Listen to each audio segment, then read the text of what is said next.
दोस्तों, money for all channel में आप लोगों का एक बार फिर से स्वागत है। दोस्तों, इस वीडियो में मैं एक बहुत ही इंटरेस्टिंग क्वेश्चन है जो मुझसे पूछा गया है, उसको मैं डिस्कस करना चाहता हूँ इस वीडियो में। जो क्वेश्चन जो पूछा गया था वो ये पूछा गया था कि shall we wait for next quarter to see how कोविड-19 pans out before making fresh investment. तो ये जय राजपूत जी ये पूछना चाह रहे हैं कि क्या अगले क्वार्टर तक यानी कि 3 महीने और वेट करें। ये जो रिजल्ट सीज़न चल रहा है तमाम कंपनीज़ का, बैंक्स भी प्रोविजनिंग करते दिखाई दे रहे हैं, थोड़ा थोड़ा अमाउंट कोविड प्रोविजनिंग के एक अलग सेक्शन बना के अपने रिजल्ट्स में दिखा रहे हैं। तो ये बोल रहे हैं कि तमाम कंपनियां किसी भी सेक्टर को उठा लो, क्या अगले क्वार्टर के रिजल्ट्स पे भी तक वेट करें इससे पहले कि हम फ्रेश इन्वेस्टमेंट करनी शुरू कर दें। क्योंकि इस टाइम दो आवाज़ें बहुत ज़्यादा लाउडली उठ रही हैं। पहली आवाज़ ये कि मार्केट बहुत सस्ते में अवेलेबल है, सेल लगी हुई है। जैसे आप सब्ज़ी मंडी में जाके सब्जियां खरीदते हैं ना, सेल लगती है, उसी तरीके की सेल इस टाइम स्टॉक मार्केट में लगी हुई दिखाई दे रही है। तमाम कंपनियां बहुत अच्छे प्राइसेस में अवेलेबल हैं और जो इन्वेस्टर बहुत टाइम से मार्केट को ट्रैक कर रहा है वो देखता है कंपनी जो 2000 की थी सडनली 1200 की है, 1000 रुपये की कंपनी सडनली 400-500 रुपये की अवेलेबल है।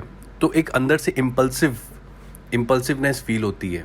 एक जो इम्पल्सिव बाइंग हम करते हैं ना मॉल्स में जाके, जब बहुत बड़ा 70-80% डिस्काउंट हम देखते हैं, एंड ऑफ सीज़न सेल देखते हैं, इस तरीके की सिचुएशन इस टाइम क्रिएट हो चुकी है। तो इनका ये जो क्वेश्चन है कि क्या अगले क्वार्टर तक वेट करें कि कोविड की जो सिचुएशन है कैसे पैन आउट होती है नई इन्वेस्टमेंट करने से पहले, बहुत ही ज़्यादा रेलिवेंट क्वेश्चन है। इस क्वेश्चन को मैं बहुत पहले भी उठा चुका हूँ, हर वीडियो में कहीं ना कहीं 2-3 मिनट की इसके ऊपर मैं बात करता हूँ।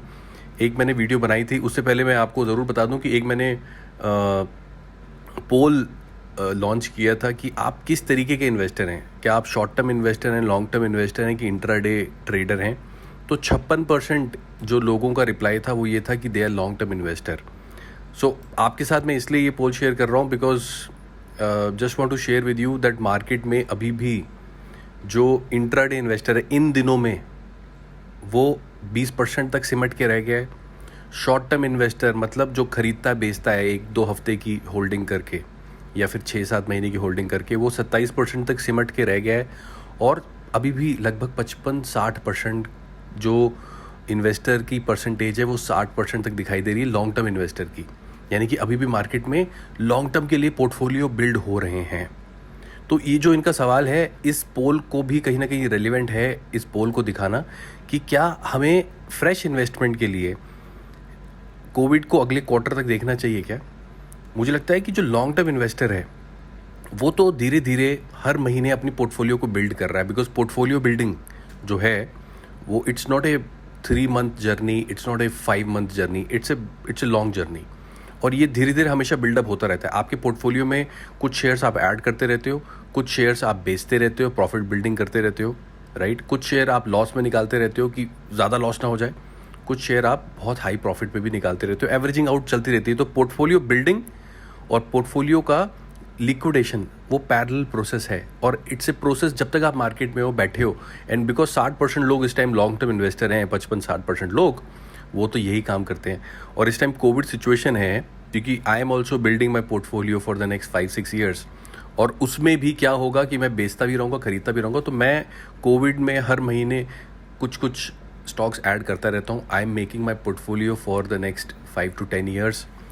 और ये माइंड सेट ज़रूर है। बट जो शॉर्ट टर्म इन्वेस्टर है, जो ये 27% लोग हैं, उनके लिए ये बहुत बड़े असमंजस की सिचुएशन है। वो तो चार्ट में, ऑप्शन चेन में, वो शॉर्ट टर्म जो इंडिकेटर्स होते हैं उसको देख के कहीं ना कहीं इस टाइम भी लगे हुए हैं कि उनको तो अभी खरीदना है, अभी बेचना है। उनके लिए क्या अगला क्वार्टर कोविड एस्पिरेशन, मतलब अगले क्वार्टर में क्या कोविड चेंज करने वाला है। हाँ, ऑप्शन में वो लोग कॉल साइड पर ज़रूर राइटिंग कर रहे हैं क्योंकि उनको गिरावट में पैसा कमाना है। इंट्राडे ट्रेडर्स भी इस टाइम वो तो और भी ज़्यादा कैंडल्स को पकड़ते हैं कि यार क्या नीचे जा रहा है, ऊपर जा रहा है, 1-1, 2-2 रुपये में बेचते हैं वो लोग। बट जो बड़ा सवाल है लॉन्ग टर्म इन्वेस्टर के लिए, हल्की हल्की बाइंग हमें शुरू कर देनी चाहिए। बट लॉन्ग टर्म के लिए बल्क बाइंग बिल्कुल भी रिकमेंडेबल नहीं होगी। Small quantity, small amount. तो इनका जो सवाल था जय राजपूत का, this is not the time for wholesale purchase, this is again the time for very selective very minute quantity, बहुत छोटी छोटी क्वांटिटी में परचेज का टाइम है, बिकॉज पता नहीं अगले क्वार्टर में शायद सेम प्राइसेस मिले। मेरे को तो ऐसा लगता है अगले एक साल में मार्केट से रिटर्न एक्सपेक्ट नहीं करनी चाहिए ज़्यादा। अब हमारे सामने स्टोरीज आएंगी, एक्सेप्शनल स्टोरीज भी होंगी। रिलायंस की स्टोरी जैसे है, फेसबुक का इन्वेस्टमेंट आते ही कहाँ चला गया रिलायंस का स्टॉक। इस तरीके की एक्सेप्शनल स्टोरीज होंगी जिससे हमें इन्फ्लुएंस नहीं होना।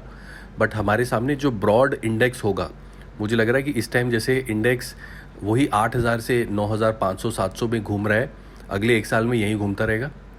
जो मेरा मानना है शायद 8,500 तक के बॉटम्स तक दिखाता रहे। 8,500 से 9,500 700 ये इस इंडेक्स का दायरा रहने वाला है अगले एक साल तक। तो इसमें हम ज़्यादा रिटर्न की उम्मीद ना करें। ये जो प्राइसेस हैं ये जाने वाले नहीं लॉन्ग टर्म के लिए, और बहुत सी अच्छी तमाम कंपनियां हैं जो लॉन्ग टर्म के लिए आपको आने वाले दिनों में भी अच्छी बाइंग अपॉर्चुनिटी देते रहेंगे। तो हमें एक साथ बल्क बाइंग का बिल्कुल भी नहीं सोचना है। दूसरी तौर पे कौन सी इंडस्ट्रीज़ हैं इस टाइम पे जहाँ पे हमारा फोकस होना चाहिए, कौन सी इंडस्ट्रीज़ हैं जो बिल्कुल ही अवॉइड करने वाली हैं। मैंने आईडीएफसी फर्स्ट बैंक पे एक वीडियो बनाई थी कल, जिसमें मैंने बताया था कि पहली बार बैंक प्रॉफिटेबल हुआ है, क्या खरीद लेना चाहिए। उसमें 2 कंक्लूजन निकल के आए थे कि अगेन लॉन्ग टर्म के लिए छोटी छोटी क्वांटिटी शुरू कर दें। 18 रुपये is not a bad price to start acquiring some quantities. चाहे वो अब हर तरीके का इन्वेस्टर है, कितना पैसा कौन लेकर आया है, चाहे वो 50 स्टॉक्स हो चाहे वो 100 हो, but don't go for 5,000 6,000 quantities at the same time, because that involve lack of rupees. इतने सारे पैसे आपको नहीं लेके आने, हज़ारों में करें, 5 या 10 हज़ार एक टाइम पे एक स्टॉक पे, इससे ज़्यादा मुझे लगता नहीं कि इस टाइम इन्वेस्ट करना चाहिए। But at the same time IDFC first bank पे मैंने ये भी ज़रूर बोला था कि जितने भी लेंडर बिजनेस है ना, जो मनी लेंड करने के बिजनेसेस हैं, चाहे वो बैंक के हों चाहे वो एनबीएफसीज के हों, उनको इस टाइम अवॉइड ही करना चाहिए, because lot of NPAs possibility है आने वाले टाइम पे। जो छोटे छोटे आप रिटेल लोन्स कह रहे हैं कि हम लोग अपना पोर्टफोलियो वर्सेटाइल करना चाहते हैं, जितने भी लेंडर्स हैं जो पैसा देते हैं, रिटेल लोन ज़्यादा बांटेंगे, होलसेल लोन कम देंगे। बट इस टाइम रिटेल लोन भी तो रिस्की है। बजाज फाइनेंस इस टाइम बैकफुट पे है, वो रिटेल लोन नहीं बांट रहा। हालांकि उनको स्टाफ की प्रॉब्लम है, जो भी तमाम प्रॉब्लम्स हैं, बट इस टाइम चाहे वो होलसेल लेंडर हो चाहे वो रिटेल लोन देने वाला हो, जो भी कंपनी इस टाइम लोन बांटने के बिजनेस है उनको अवॉइड करना चाहिए। मैंने और भी काफ़ी सारे स्टॉक्स कवर किए हैं। पराज इंडस्ट्रीज़ ये हैंड सैनिटाइज़र बनाने वाली कंपनी है। इस तरीके की कंपनीज आई थिंक एक्यूमुलेट कर देनी शुरू कर देनी चाहिए इन दिनों में।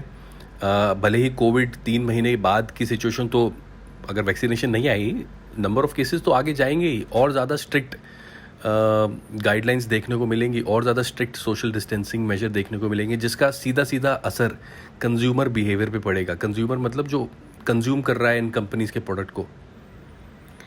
आईसीआईसीआई लोम्बार्ड ये इंश्योरेंस देने वाली कंपनी है, इस तरह की जो मेडिकल इंश्योरेंस बेच रही है, इंश्योरेंस का कारोबार बढ़ता हुआ दिखाई देगा।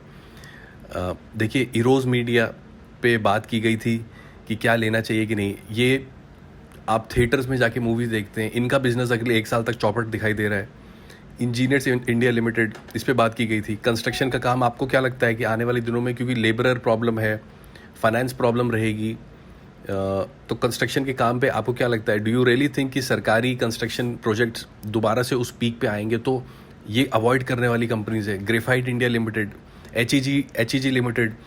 गवर्नमेंट ने अभी तक इलेक्ट्रोड्स के इंपोर्ट पे बैन नहीं लगाया है जो चाइना से आता है, ग्रेफाइट का जो इलेक्ट्रोड है। तो इन दोनों कंपनी का भाग्य तो वहीं पे लटका हुआ है, ग्रेफाइट का और एचईजी का। येस बैंक ने प्रॉफिटेबल रिजल्ट ज़रूर दिया, बट वो कहीं ना कहीं एक बॉन्ड को नलीफाइड किया था आरबीआई ने, जो हमारा आरबीआई है, तो उस करके इसका रिजल्ट प्रॉफिटेबल आ गया। But again he is a lender, इनका बिजनेस भी लेंडिंग का है।